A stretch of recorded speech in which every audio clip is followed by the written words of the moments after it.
안녕하세요. 40대 중반의 아이 하나를 키우고 있는 전업주부예요.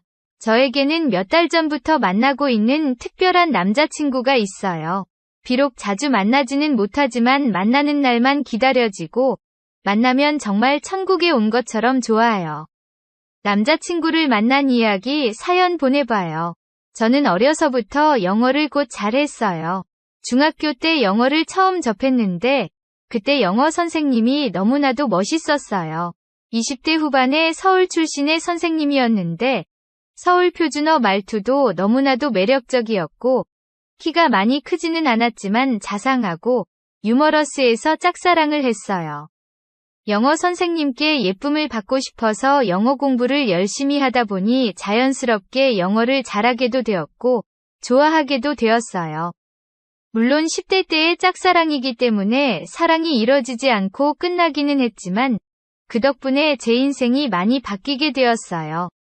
저는 영어가 너무 좋아서 영어학과를 들어갔고 장학생으로 미국에 교환학생으로 1년 정도 공부도 했고 호주로 워킹 홀리데이를 가서 1년 정도 일도 하면서 영어를 공부했어요. 영어를 좋아하기는 했지만 처음 미국에 가서 인종차별을 겪을 때는 힘들기도 했어요. 특히 흑인 친구들이 대놓고 인종차별 하는 경우가 많았는데 그때 저를 위로해주던 한국인 유학생이 있었어요.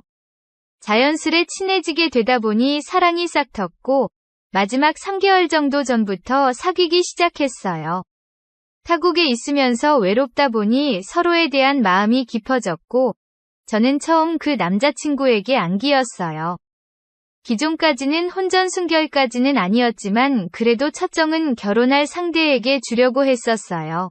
하지만 남자친구의 자상함과 타국의 외로움이 더해져서 그런지 그 남자친구와 첫날 밤을 보냈어요. 남자친구는 몇 년 더 미국에 남아서 공부를 해야 하는 상황이었어요. 그래서 남은 3개월간 정말 불타는 사랑을 했어요. 수업 시간을 제외하면 남자친구와만 붙어 살았어요.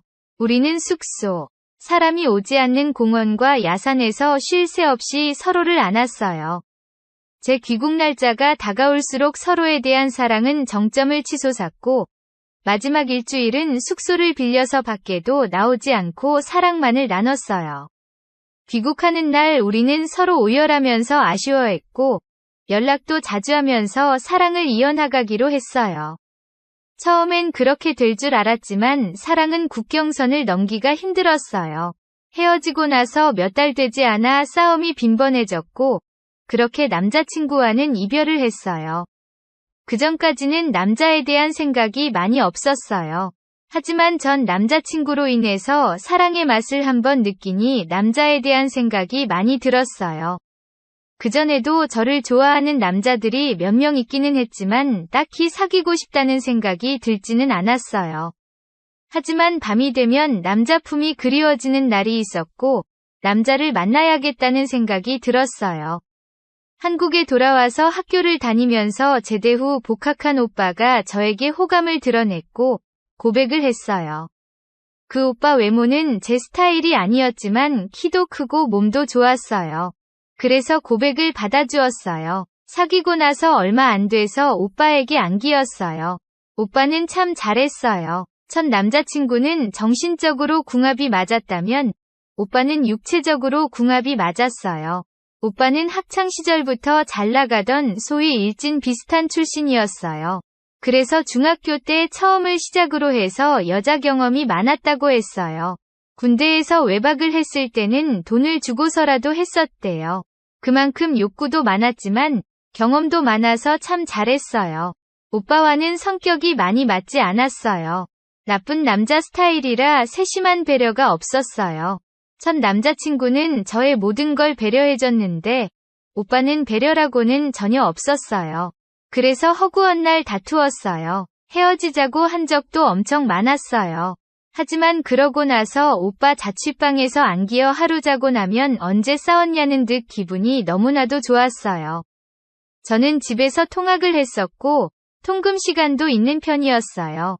오빠는 지방 출신이라 학교 근처에서 자취를 했어요. 학교 수업이 끝나면 항상 오빠 자취방에 찾아갔어요. 간단히 저녁을 해먹기도 하고 시켜 먹거나 하면서 항상 오빠에게 안 꼈어요. 그래도 다 끝나도 집에는 11시 전에는 도착했기 때문에 부모님으로부터의 의심은 전혀 없었어요. 주말에도 학교 도서관 간다면서 오빠 자취방에서 살다시피 했어요.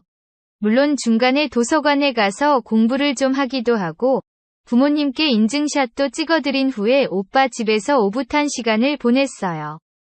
그렇게 1년여를 오빠와 거의 동거 수준으로 지냈어요.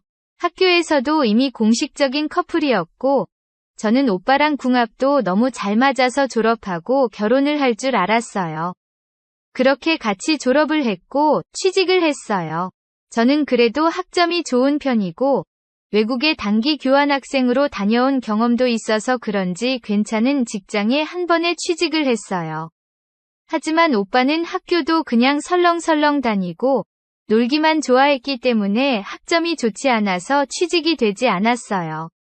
그래도 처음에는 여러 회사에 이력서는 넣었더니 계속 1차에서 탈락이 되니 점점 자신감을 잃더라고요. 나중에는 이력서도 넣지 않고 우선 각종 자격증과 어학시험을 본다며 공부를 한다고 했어요. 저는 월급으로 책도 사주고 인터넷 강의도 끊어줬어요. 그리고 데이트 비용도 거의 제가 다 내며 그렇게 만났어요. 제가 직장을 다니고 집도 엄하고 하니 학생 때만큼은 만나지 못했지만 그래도 짬짬이 오빠 자취방에서 사랑을 나눴어요. 가끔씩 친구들은 너무 헌신하는 거 아니냐며 저에게 너무 돈도 몸도 막 퍼주지 말라고 했지만 오빠와의 궁합이 너무 좋다 보니 그런 소리가 전혀 귀에 들어오지 않았어요. 그렇게 수개월 오빠를 서포트해줬지만 오빠는 공부를 하는 것 같지 않았어요. 토익 시험도 보지 않고 자취방에 있는 책은 공부한 흔적이 없었어요. 오빠는 스트레스 푼다며 PC방에 자주 가고는 했는데 항상 게임만 하는 것 같았어요. 자취방에 갑자기 가보면 치우지 않은 빈 술병들이 가득한 날도 있었어요. 오빠도 취직 때문에 스트레스를 많이 받는데 게임도 할 수 있고 술도 가끔 마실 수 있을 거라고 생각했어요. 하지만 그런 날이 길어질수록 공부를 하는 모습이 전혀 보이지 않을수록 제 마음은 심란해졌어요. 그러던 어느 날이었어요. 우리는 원치 않는 임신은 절대 하기 싫었기 때문에 고무를 항상 많이 준비해놨어요. 고무도 제가 인터넷에서 대량으로 사서 오빠 자취방으로 배송시켰던 거예요. 어느 순간 느낌이 이상해서 고무를 세어본 적이 있어요.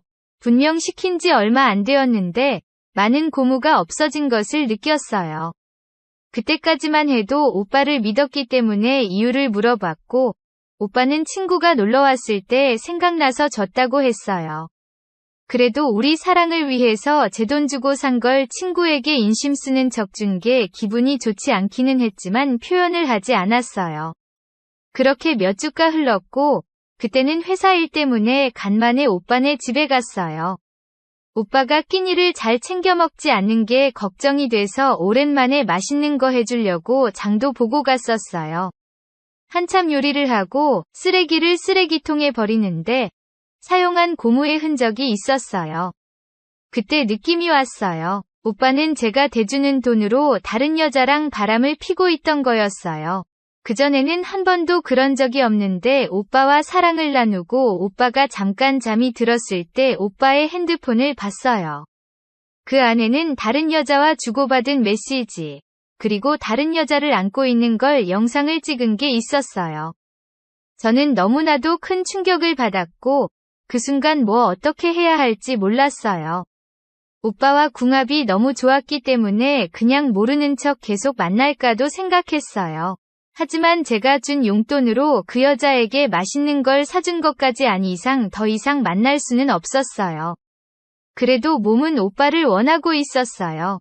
아무 일 없는 듯 자고 있던 오빠를 깨우고 다시 한번 오빠를 일으켜 세우고 오빠에게 안기었어요. 그때는 정말 제 모든 걸 불태웠어요. 오빠는 정말 저를 뜨겁게 사랑해주고 다시 잠에 들었어요. 저는 옆에 누워서 한동안 숨죽여 눈물을 흘리다 조용히 집으로 돌아왔어요. 친한 친구에게 이야기를 했어요. 친한 친구는 당연히 오빠 욕을 하면서 절대 다시 만나지 말라고 했고 저도 그러는 게 좋을 것 같아서 메시지로 이별을 통보했어요. 그러고 나서 몇 년간 너무나도 힘들었어요. 마음으로는, 이성으로는 다시는 오빠를 만나면 안 될 걸 알았지만 몸이 외로운 날에는 오빠 생각이 났어요. 그날 이후 오빠에게는 미안하다는 단 한 번의 연락이 오지도 않았어요. 하지만 제가 연락을 하려고 해본 적이 한두 번이 아니에요.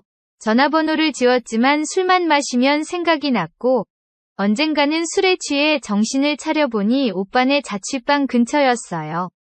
다행히 전화를 한 적도 오빠 집에 찾아간 적도 없었지만 외로운 날에는 오빠와의 궁합이 생각이 났어요. 그렇게 몇 년이 지나는 동안 다른 남자를 만나지를 않았어요. 물론 호감을 표시한 남자들은 있었지만 제 머리와 마음속에는 오빠만 있었어요. 그러다 결혼할 나이가 되었고 엄한 부모님들도 이제는 제가 연애도 안 하는 것이 슬슬 걱정이 되었나 봐요. 아는 분들을 통해서 선자리를 알아보기 시작하셨어요. 매번 거절을 하기는 했는데 그럴수록 부모님과의 관계가 많이 안 좋아졌어요. 친구들도 하나, 둘 결혼을 해서 가정을 이루고 있었고 저도 30살을 넘기면서 이제는 슬슬 결혼을 해야 할 것 같았어요. 그러다 어느 날 어머니가 선보라며 사진을 보여줬는데 그게 지금의 남편이에요. 남편은 키도 크고 훤칠하게 생겼어요. 운동이 취미라 몸도 좋아 보였어요. 집안도 좋고 학력도 좋고 직업도 좋았어요. 그래서 마지못한 척선을 봤어요. 남편은 정말 곱고 착한 사람이었어요. 남중, 남고, 공대 출신답게 연애를 많이 못해본 숙맥이지만 정말 착하고 예의 바랐어요. 남편은 첫눈에 저에게 반했고 몇 번 만나지 않아서 청혼을 했어요. 너무 빠른 청혼이었고 그때는 잠자리도 갖지 않은 상태였지만 나이도 있고 양가에서도 결혼을 서두르는 눈치였어요. 어찌어찌 정신없이 보내다 보니 벌써 결혼식이 얼마 남지 않았었어요. 결혼을 앞둔 몇 주 전에 모르는 번호로 전화가 왔어요. 전화를 받아보니 제가 못 잊던 오빠였어요.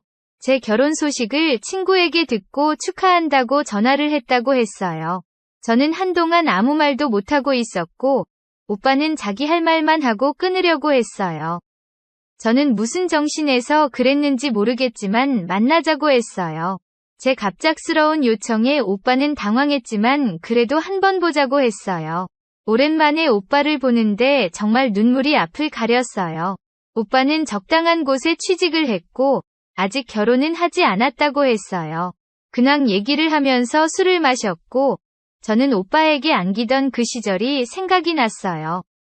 우리는 자연스레 숙소로 향했고 그때가 금요일이었는데 부모님께는 남편과 갑자기 여행을 간다고 허락을 받았고 남편에게는 간간히 연락을 하면서 일요일까지 오빠랑 같이 있었어요. 오빠에게 안기니 정말 너무나도 좋았어요. 그 시절만큼, 아니 그때보다 오빠는 더 대단했어요. 2박 3일 동안 우리는 정말 자다가 앉고, 자다가 앉고, 자다가 안았어요. 십수번을 안겼는데 그때마다 너무나도 좋았어요. 일요일에 어쩔 수 없이 헤어져야 하는데 오빠와 헤어지기 싫었어요. 이렇게 헤어지고 며칠 있다가 결혼을 하게 되면 이제는 다시는 볼 수 없다는 걸 알았기 때문이었어요. 남편과 파혼을 하고 오빠랑 다시 만나고 싶었지만 현실적으로 불가능했어요. 오빠는 집안 형편도 그렇게 좋지 않고 직업도 좋지 않아서 부모님이 반대할 게 뻔했거든요. 그리고 파혼을 선언할 만큼 제가 용기가 나지 않았어요. 결혼식이 다가올수록 너무나도 슬펐고 결혼식 때 신부 입장을 할 때 한없이 울었어요. 결혼식을 올리고 신혼여행을 갔어요. 신혼여행 때 남편에게 처음 안기였어요. 남편은 키도, 덩치도 크고 몸도 좋은 체구라 기대를 첫날 밤을 많이 기대했어요. 하지만 남편은 보잘것없었어요. 겉보기와는 정말 달랐어요. 저 만나기 전에 짧게 연애를 몇 번 해봤다고 했는데 이유를 알았어요. 남편은 머리도 똑똑하고 돈도 괜찮게 벌었지만 밤에는 재능이 전혀 없었어요. 신혼여행에서는 그래도 저를 처음 아느니 그렇다고 자기 위로를 했어요. 하지만 남편은 밤마다 점점 토끼가 되어갔어요. 저는 지금도 동물 중에 토끼가 제일 싫어요. 남편은 재능은 전혀 없었지만 그래도 신혼이라 그런지 신혼여행지부터 매일 밤 저를 안아주었고 우리는 허니문 베이비가 생겼어요. 물론 처음에는 전에 만나던 오빠 아이일까 솔직히 걱정이 많이 되었어요. 결혼 전 마지막 밤을 보내면서 고무를 쓰지 않았었거든요. 하지만 아이는 다행히 남편을 똑 빼닮았고 혈액형도 오빠와의 사이에서 나올 수 없는 혈액형이었어요. 아이도 너무나도 사랑스러웠고 남편도 돈도 잘 벌고 집에도 잘했기 때문에 그래도 나름 행복을 느끼면서 살아가고 있었어요. 하지만 밤이 되는 게 하루하루가 싫었어요.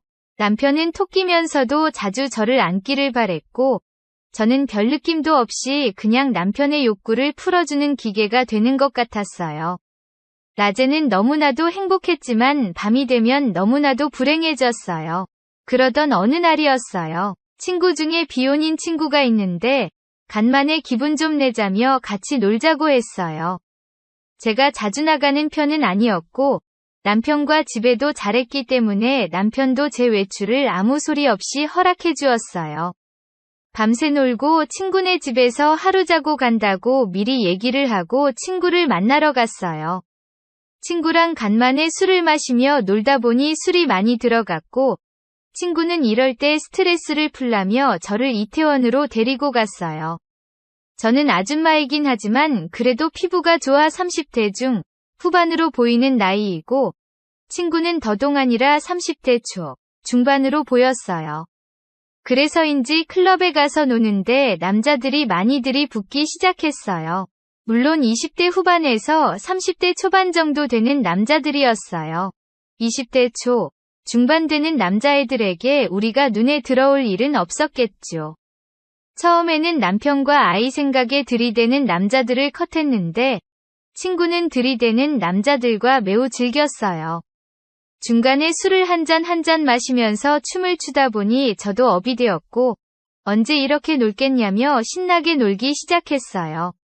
그 클럽에는 외국인들도 많았는데 대부분 20대라서 그런지 우리보다는 젊은 여자애들에게 다가가더라고요. 그걸 보면서 솔직히 기분이 좋지는 않았어요. 12시가 넘고 슬슬 갈까 했는데 30대로 보이는 외국인 몇 명이 클럽에 들어왔어요. 백이였고 덩치도 좋고 키가 정말 컸어요. 3명이 들어왔는데 그중 1명은 키가 2m는 되어 보였어요. 그 3명 중 1명이 제 친구가 마음에 들었는지 제 친구에게 들이댔고 자연스레 우리는 같이 춤을 추며 즐겼어요. 그렇게 마음이 맞아서 우리는 2차를 나가기로 했고 그 일행 중 1명이 빠져져서 우리는 4명이서 맥주를 한 잔 더 마시러 갔어요. 친구도 영어를 잘했기 때문에 우리는 의사소통에 전혀 문제가 없었고 친구는 파트너랑 중간에 자리에서 일어났고 저는 2m 위 거구 파트너와 어색하게 있다가 자연스레 그의 집으로 향했어요. 친구네서 자기로 해서 갈 숙소가 없었거든요. 그의 숙소에서 맥주 한 잔 더 하다가 자연스레 안기였어요. 남편은 185cm 키인데도 불구하고 볼품이 없었는데 그 배기는 거구답게 엄청났어요. 교환학생으로도 다녔었고 그렇게는 친하지는 않았지만 외국인 친구도 몇 명 있기는 했는데 외국인에게 안겨본 건 그때가 처음이었어요. 정말 환상적이었어요. 제가 영상을 자주 보지는 않지만 가끔씩 남편이 원해서 본 경우가 있었거든요. 그곳에 나오던 외국인들은 전문 배우라서 그렇겠구나 생각했는데 영상에서만 보던 게 현실에도 있었어요. 정말 환상적인 시간을 보냈어요. 다음날 일어나서도 한 번 안기었는데 술이 안 취하고 안기니 정말 너무 좋았어요. 남편과 결혼 전 만났던 오빠를 못 잊었던 것도 궁합 때문이었는데 그 오빠는 정말 새발의 피였어요. 이 남자는 정말 최고의 궁합을 보여줬어요. 저는 이대로 헤어지기가 아쉬워서 연락처를 땄어요. 그리고 나서 가끔씩 만나기 시작했고 남자친구가 되었어요. 남자친구는 작은 학원에서 영어교사로 일하고 있어요. 보통 저녁에 일을 하기 때문에 낮에는 시간이 많았고 저는 전업주부이기 때문에 낮에 자주 만날 수 있었어요. 남자친구 집이 집에서 거리가 좀 되기는 했지만 낮에는 시간이 많으니 항상 남자친구 집에 제가 방문해요. 그렇게 만난 지 몇 개월 됐는데 지금도 여전히 너무나도 만족하고 있어요. 남자친구에게는 사실 여자친구가 있어요. 그 여자는 외국인 여자라고 해요. 처음 몇 번 만났을 때 남자친구가 여자친구가 있는 걸 고백하면서 더 이상 만날 수 없을 것 같다고 했어요. 게다가 제가 남편도 있고 아이도 있는 걸 알고는 저를 밀어내려고 했어요. 하지만 저는 제가 조심히 잘하면서 걸리지 않게 할 테고 여자친구 있는 거 전혀 터치 안 할 테니 저랑도 사귀자고 했어요. 남자친구도 여자친구와는 오래 사귀어서 조금 식상할 때도 있는데 저랑 궁합이 좋다며 그러자고 했어요. 그리고 서로 합의하에 마음은 주지 말고 궁합만 맞추는 사이로 지내기로 했어요. 그래서인지 우리는 언제는 열정스럽게 서로를 안고 있어요. 보통 일주일에 두 번 만나는데 남자친구를 만나는 날에는 날아갈 것 같은 기분이 들어요. 항상 최고의 만족도를 저에게 주고 있거든요. 해소되지 않았던 게 풀리다 보니 제 삶이 더 행복해졌어요. 남편이 원하는 날에는 항상 불편했는데 지금은 그것도 즐기고 있어요. 제 마음이 편해지니깐 남편에게도 많이 관대해진 것 같아요. 그동안은 전혀 해소가 되지 않아서 남편이 원망스러웠는데 지금은 남자친구에게서 다 풀고 있으니 남편의 단점도 이제는 받아들이고 있어요. 부부라는 게 궁합 이외에도 많은 것들이 중요하지만 궁합도 정말 중요하잖아요. 그동안은 궁합이 전혀 안 맞아서 너무 힘들었는데 남자친구가 풀어주는 남편과는 더 이상 문제가 될 게 전혀 없어요. 다행히 남자친구도 저와의 연애를 좋아하는 것 같고 여자친구에게도 전혀 걸리지 않을 것 같아서 우리의 관계가 당분간은 지속될 것 같아요. 저는 요즘 너무나도 행복하답니다. 대한민국 부부들 중에는 서로의 집안도 너무 잘 맞고 성격도 너무 잘 맞는데 궁합이 안 맞는 부부들이 많은 것 같아요. 제 친구들만 봐도 남편과의 궁합이 안 맞아서 이혼까지 한 친구도 있고 이혼을 생각하는 친구도 있어요. 그 친구들 말을 들어보면 다른 건 다 맞는데 궁합이 너무 안 맞으니 같이 살기가 너무나 힘들대요. 아이에게는 미안하지만 평생 이렇게는 못 살 것 같아서 이혼을 생각한대요. 다른 분들도 이런 상황에 있는 분들이 있을 것 같아요. 궁합은 매우 중요하지만 일부분이에요. 차라리 저처럼 애인에게서 배우자의 부족한 면은 채우면서 행복하고 단란한 결혼 생활을 유지하는 것도 하나의 방법일 것 같아요. 정 안 되면 이혼을 정답이겠지만 저처럼 이렇게 노력을 해보는 것도 좋을 것 같아요. 저와 같은 불만족이 있는 분들은 정말 괜찮은 애인이 생기시길 기원할게요. 정말 좋아요. 나 자신에게도, 그리고 배우자, 그리고 가정에게도 말이에요. 안녕하세요. 오늘은 조금 복잡한 마음을 담아 사연을 보냅니다. 혹시 여러분도 이런 감정을 가져본 적이 있을까요? 안녕하세요. 저는 영일이라고 합니다. 제 인생을 한마디로 표현하자면 우여곡절 끝판왕이라고 해야 할까요? 특히 제 아내와의 만남은 진짜 드라마 뺨치는 전개였습니다. 그때가 대학 시절이었어요. 저는 원래 연애보다는 공부랑 아르바이트에 목숨 거는 스타일이었죠. 그런데 어느 날 친구 녀석이 야, 5대5 미팅 있는데 한 자리만 채워줘라 이러는 거예요. 저는 이런 자리랑은 거리가 먼 사람이었는데 어쩌다 보니 끌려갔죠. 그런데 거기서 술자리 게임을 하게 됐어요. 아시죠? 이상한 벌칙 걸리고 웃고 떠들고 하는 거. 저는 이런데 워낙 안 나와서 엄청 어리버리하게 굴었어요. 규칙도 제대로 몰라서 계속 헤매고 있었는데 이상하게도 한 여자랑만 계속 걸치게 걸리는 겁니다. 아니, 확률적으로 이게 말이 되나? 그러다가 하이라이트가 터졌죠. 한 컵에 술 나눠 마시기 벌칙이 걸렸는데 저는 어떻게든 조금만 마시고 시간을 끌고 있었어요. 근데 그때 옆자리에 있던 여자가 갑자기 저를 툭 치더니 저기요, 술잔 좀 돌려주실래요? 하더니 단번에 원샷을 때려버리는 겁니다. 그게 바로 제 아내였어요. 첫인상? 좋다고는 절대 못하겠어요. 무서웠죠. 저는 조용히 버티고 있었는데 이 여자는 벌칙을 거의 작정하고 수행하는 스타일이더라고요. 술을 강탈하다시피 마시고는 태연하게 다른 게임으로 넘어갔어요. 그때는 몰랐어요. 이 여자가 내 인생을 이렇게 휘어잡을 줄은. 그렇게 친구의 친구로 몇 번 마주치면서 알게 됐는데 이 여자 진짜 묘하게 사람 속을 긁는 스타일이었어요. 뭐만 하면 말싸움인데 문제는 제가 늘 졌다는 거죠. 그리고 더 웃긴 건 왜 졌는지도 모르겠다는 거예요.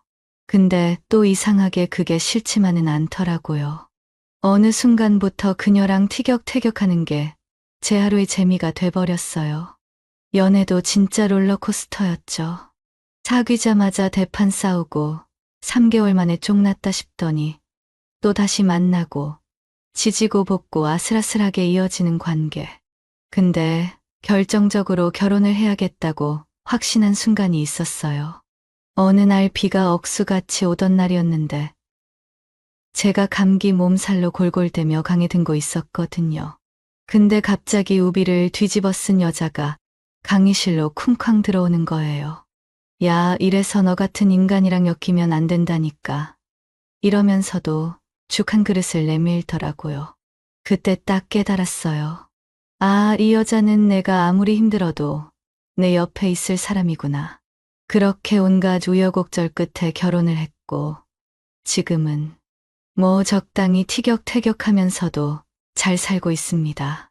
근데 여러분, 인생이 그렇게 조용할 리가 없잖아요? 네, 제 인생에 새로운 변수가 등장했습니다. 바로 옆집에 이사 온 혜정이라는 여자요.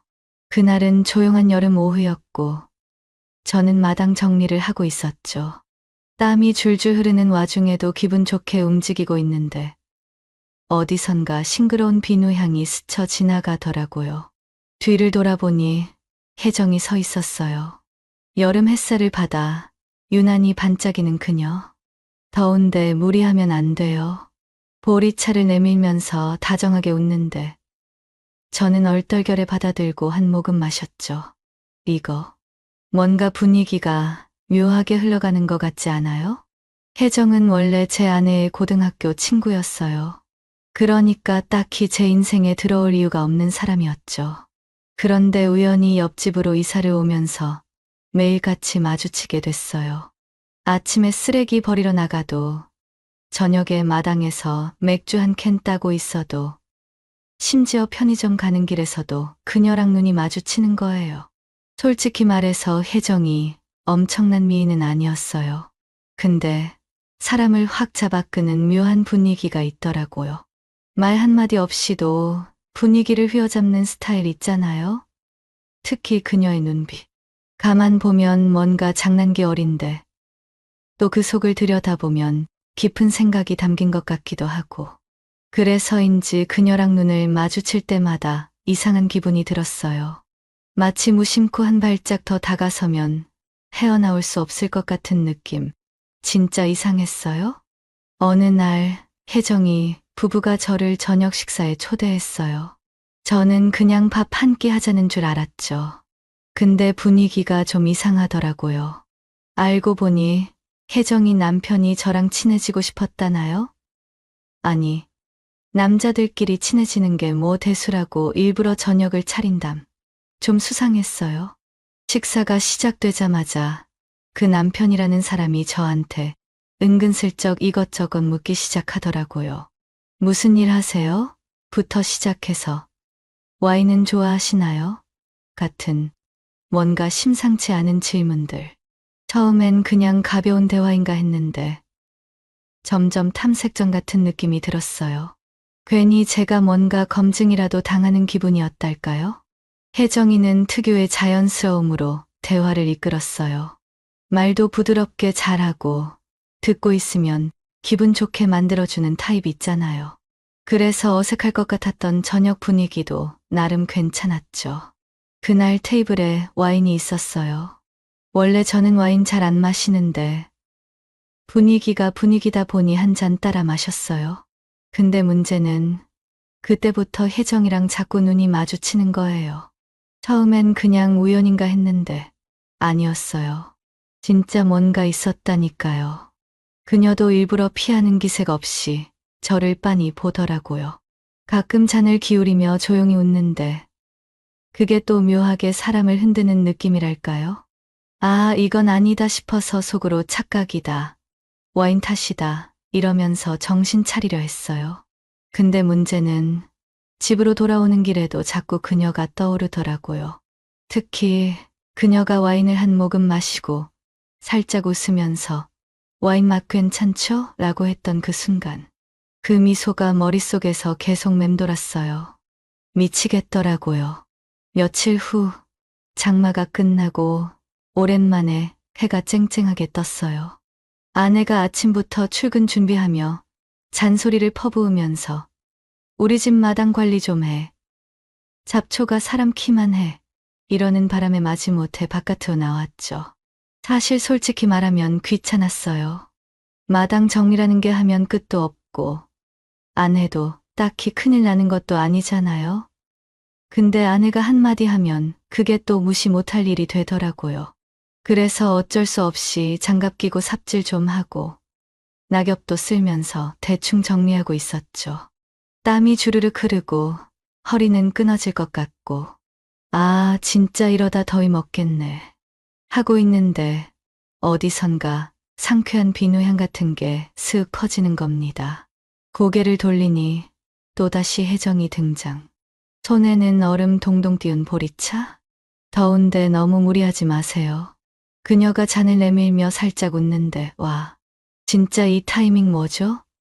목이 바짝바짝 말라있던 참이라 덥석 받아서 한 모금 마셨는데 기가 막히게 시원하더라고요.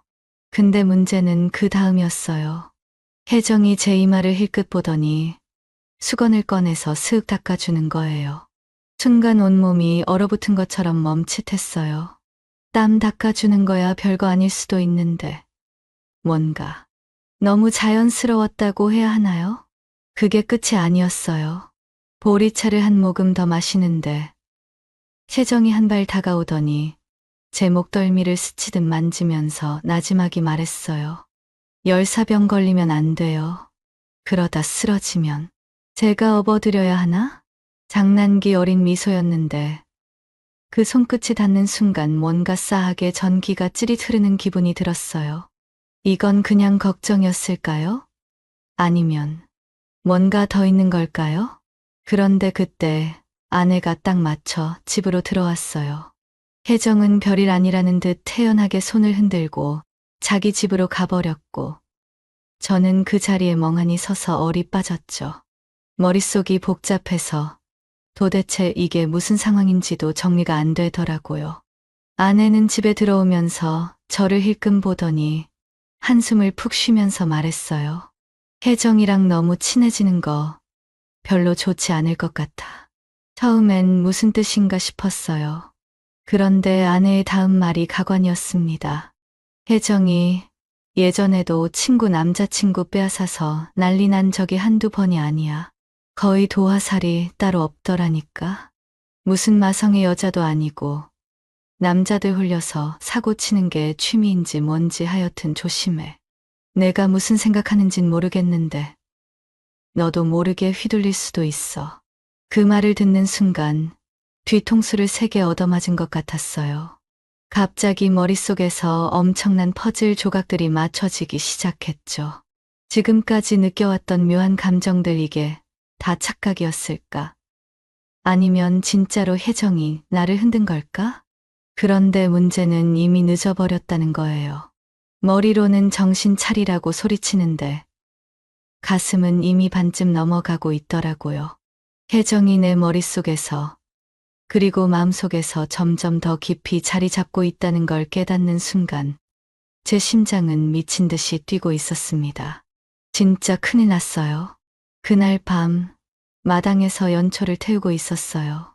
한참을 생각에 잠겨 있는데 옆집 마당에서 혜정이가 나오더라고요. 살랑살랑 걸어오더니 장난기 가득한 표정으로 저를 보면서 묻는 겁니다.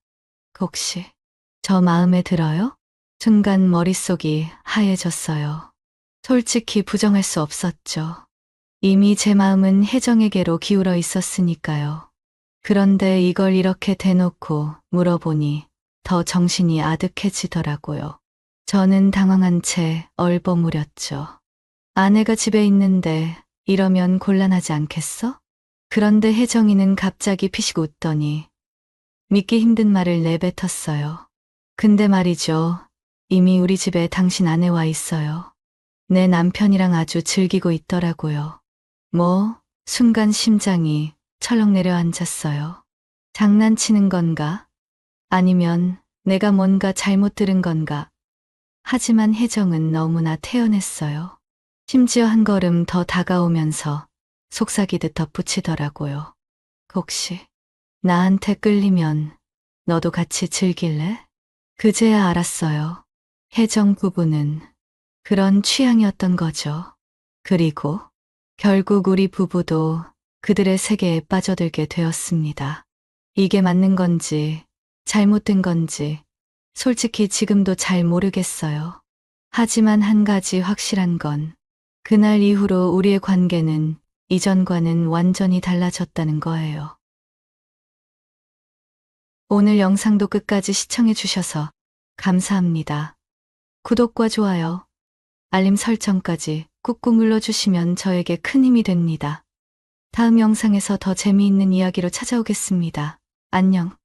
오늘의 사연은 필리핀에 두 집 살림을 차린 사실을 알게 된 사연자분이 참다 터져서 남편에게 받은 상처를 똑같이 돌려주는 이야기입니다. 후반부에 사연자분이 폭발해 복수한 이야기가 나오니 꼭 끝까지 들어주세요. 그럼 사연 시작하겠습니다. 안녕하세요. 남편이 코피노 아이를 가지고 있다는 사실을 알게 되어 이렇게 글을 쓰게 되었습니다. 지금도 생각하면 손이 떨리고 눈앞도 가물가물합니다.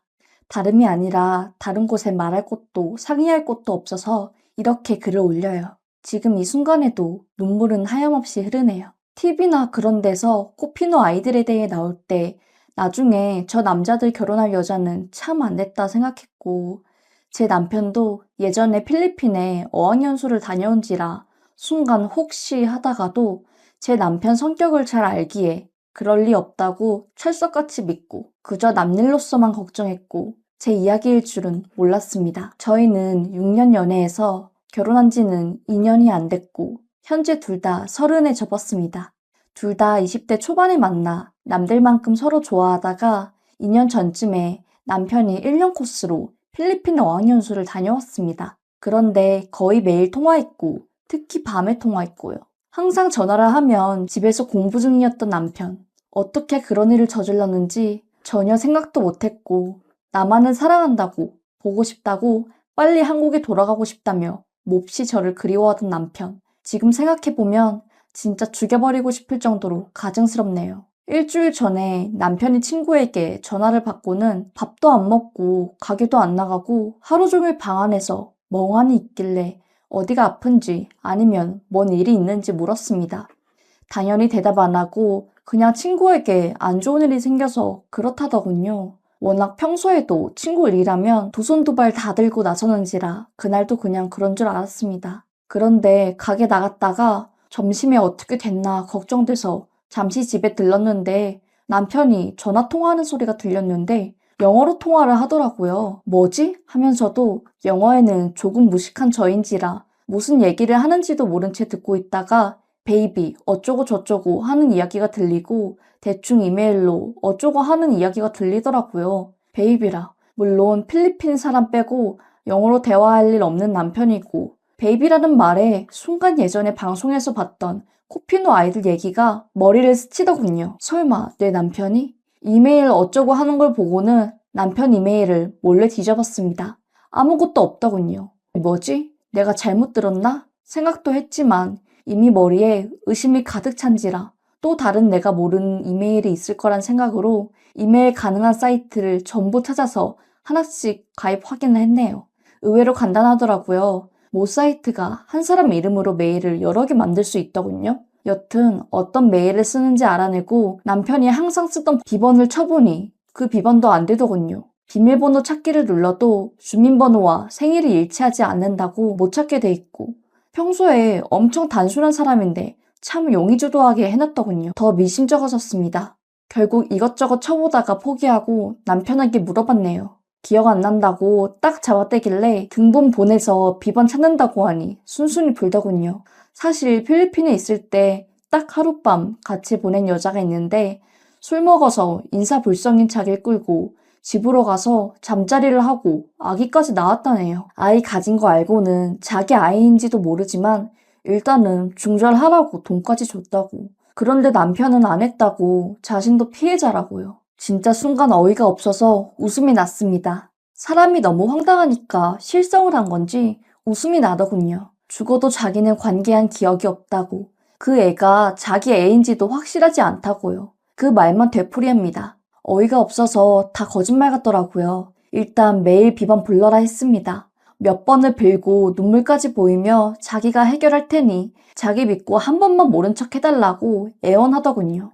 저절로 손이 올라가서 따기를 여러 차례 후려치고 비번 말하라고 했습니다. 결국 비번을 알아 메일을 들어가 보니 이건 뭐 꼬박 2년 넘게 메일을 받았더군요. 당연히 남편이 답장을 보냈는지 아닌지는 모르겠네요. 메일을 열어보자 어차피 영어라 내용은 자세히 안 봤지만 사진이 모든 것을 말해주더군요. 한 낯선 외모의 필리핀 여자와 그 여자가 안고 있는 아이, 동남아인 엄마와 전혀 닮지 않는 살색, 쌍꺼풀 없는 눈. 그 아이는 오리지널 동남아 아이가 아니더군요. 남편과 닮은지는 잘 모르겠지만 확실히 코피노라는 생각이 들었어요. 그때 당시 제가 4개월 된 아이를 임신하고 있었는데 엄청난 스트레스로 하혈하고 이대로 집에 있다가는 아이까지 잃어버릴 것 같아서 친정에 갔습니다. 갑자기 표정이 안 좋은 채로 친정에 가니 부모님과 언니는 얼굴이 새파래져서 무슨 일이냐고 물었습니다. 정말 창피하고 자존심 상하고 미쳐버릴 것 같아서 숨기려 했는데 숨겨지지가 않더라고요. 그렇게 모든 사실을 말하고 펑펑 울었습니다. 마음이 진정된 후 언니와 함께 이메일을 보았습니다. 영어를 잘하는 언니는 2년 동안 주고받은 메일의 내용을 보고는 기겁을 했더라고요. 남편이 보낸 메일에는 나만 믿어라. 언젠가는 필리핀에 가서 너랑 내 아이 책임질 것이니 많지는 않지만 내가 보내는 생활비로 버티고 있으라는 내용이 줄을 이루더라고요. 진짜 헛웃음이 나오고 뒤통수를 한 대 맞은 것처럼 띵했습니다. 메일 내용만 보면 저는 하루빨리 기회를 봐서 이혼당해야 할 여자로 묘사하고 그 필리핀 여자는 못 잊는 첫사랑처럼 아주 아련하고 둘이 만나고 싶어 난리인 것처럼 되어 있더라고요. 뭐 남편이 자기는 필리핀 가는 날을 손꼽아 기다리고 있대나 뭐래나 우리가 데이트했던 추억들을 잊지 못한대나? 그니까 술 먹고 인사불성이 됐다는 사실은 모두 거짓말이었던 거죠. 진짜 속이 부글부글 끓고 배도 아파 죽을 것 같았습니다. 일단 진정하고 남편한테 이혼할 거니까 이 시간부로 다시는 얼굴 보지 말자고 통보했습니다. 필리핀 어학연수 가서 열심히 공부만 한 줄 알았는데 TV에 나오는 그런 사례들이 내 사례일지는 몰랐다. 나는 너가 하룻밤의 유혹에 그렇게 쉽게 넘어가는 싸구려 남자인지는 꿈에도 생각 못했다. 넘어간 내가 바보지. 너 인생 그렇게 살지 마. 나한테 상처 준 만큼 싹 다 복수할 거니까 그렇게 할라 하고 연락을 두절했습니다. 그 이후로 변호사를 만나서 이혼을 준비하고 이혼 절차를 밟게 되었지요. 너무 어린아이를 몸에 품고 있어서 그런지 이혼 소송 준비 중 아이는 먼저 하늘에 가버렸습니다. 아이까지 하늘에 보내고 나니 앞뒤가 안 보이고 분노만 마음에 남더라고요. 어떻게든 이 분노를 표출해버려야 할 것 같았습니다. 솔직히 그 필리핀 여자도 사기당한 거겠죠. 남편이야 외로우니 어떻게든 하룻밤 잔 거고 그 여자가 무슨 죄일까요? 저는 남편한테 내가 받은 상처만큼 똑같이 돌려줄 생각밖에 안 들었습니다. 나는 아이까지 보내고 몸도 마음도 엉망인데 남편은 멀쩡히 회사도 다니고 그냥 너무 미웠습니다. 보니까 틈틈이 친구들도 만나며 여가 시간도 보내더라고요. 저는 창피하고 어디 가서 털어놓지도 못해서 속으로 끙끙 앓아서 화병이 날 지경인데요. 뭐 처음에는 남편이 미안하다 말리다가도 자기도 지쳤는지 안 잡더라고요. 뭐 필리핀으로 돌아갈 곳이 있어서 그런지 모르겠습니다. 여튼 제가 자주 하는 SNS에 코피노 아이와 제 남편 사진을 올렸습니다. 이 아이는 코피노이고 이 아이의 아빠는 한국 사람이라고요. 이 아이의 아빠가 한 짓 때문에 대한민국에 있는 한 가정이 파탄되었고 그 남자의 아내는 아이까지 하늘로 보내고 하루하루를 지옥으로 보내고 있다고 썼습니다. 그리고 무책임한 하룻밤의 행동 때문에 필리핀에는 수많은 미혼모와 아이들이 아빠 없이 불안한 가정 환경 속에서 차별받으며 크고 있다고 적어놨죠. 제 남편의 얼굴이 떡하니 있으니 제 SNS 친구들과 남편 친구들이 남편이 한 짓을 전부 알게 되었죠. 그리고 이렇게 무책임한 행동이 한 여자, 아니 어쩌면 두 여자와 아이 둘의 인생을 무참히 짓밟은 걸지도 모른다고 경고한다고 적어놨습니다. 제 얼굴에 먹칠하는 것일지도 모르지만 그냥 남편이 주변 사람들에게 속이고 깨끗한 척 또 다른 피해자를 낳을 수도 있다는 생각에 이렇게라도 했네요. 다른 방법이 없었습니다. 남편한테 온갖 욕을 해도 때려봐도 이혼을 해도 풀리지 않더라고요. 나만 소갈이 하는 것 같아서요. 누구는 이렇게 제가 한 행동이 똑같은 사람이 되는 거다. 이게 무슨 복수냐. 너무하다라고 할 수 있지만 저는 제 아이를 하늘에 보내고 제 마음에 평생 남을 상처에 비하면 아무것도 아니라고 봅니다. 그리고 이렇게 해야 경각심을 가져서 다시는 필리핀에서 그런 짓을 못할 거라고 생각했어요. 사실은 이렇게 해도 지금은 많이 힘듭니다. 연애 때는 세상을 다 가진 것만 같고 얼른 예쁜 아이 낳아서 빨리 귀여운 모습 보고 싶다는 생각밖에 없었는데 정말 인생이라는 게 한 치 앞도 모르나 봅니다. 내 남편이 바람났고 게다가 나도 모르는 아이까지 있었고 나도 모르는 세월 동안 그 아이에게 양육비까지 보냈으니 말이죠. 매번 나한테는 생활비 아껴 쓰라고 타박한 사람이요. 여튼 저는 이제 이혼했고 제가 할 수 있는 복수까지 했으니 후회는 없습니다. 조금이나마 가벼워진 마음으로 새 출발을 하려고 합니다. 다들 저를 너무하다고 욕하지 마시고 조금만이라도 응원해주세요. 독하게 복수해도 많이 힘듭니다. 이렇게 긴 글 읽어주셔서 감사합니다. 라고 사연을 보내주셨습니다. 오늘도 레전드 사연을 읽어주셔서 감사합니다.